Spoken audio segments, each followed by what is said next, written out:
আমাদের বড় এলইডি টিভিটা যেই কার্ডবোর্ডের বক্সটা এসেছিল, কার্ডবোর্ডটা এত সুন্দর ফ্রেশ ছিল যে দেখি এটাকে মনে হচ্ছে কিছুটা বানাই এটা দিয়ে।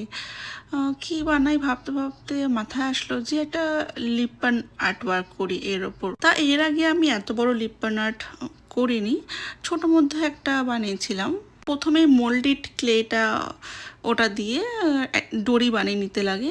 এবার যার যেমন ডিজাইন পছন্দ সেরকম ডিজাইন ড্র করে এবারে আঠা দিয়ে সেই ডোরিগুলোকে লাগাতে লাগে। আর এই লিপ্পান আর্টের জন্য মেজারমেন্টটা খুব জরুরি।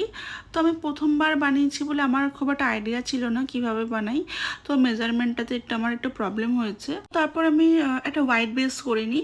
এই হোয়াইট বেসটা করার পরে যখন কালারগুলো অ্যাপ্লাই করি তো কালারগুলো খুব প্রমিনেন্ট হয়। আর এটার ডিজাইন কালার পুরোটাই আমার মন থেকে করা, কারোরটা দেখে বা কারোর থেকে কপি করে নিই। আমার ক্রিয়েটিভিটি আমি তখনই দেখাতে পারবো যখন আমি নিজে থেকে কিছু বানাতে পারবো। তা এটা কালার কমপ্লিট করতে করতে রাত 1:30 বেজে গেছে।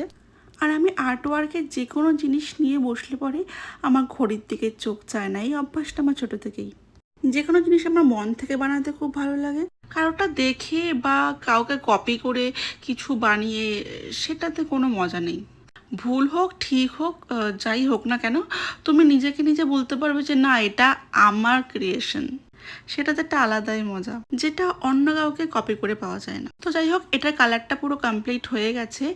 এরপর যখন এই মিররগুলো লাগিয়েছি, আমার ছেলেকে বললাম ভিডিও করতে, তো ওই ভিডিওটাই অন করেনি, তো সেটা দেখাতে পারিনি আপনাদেরকে।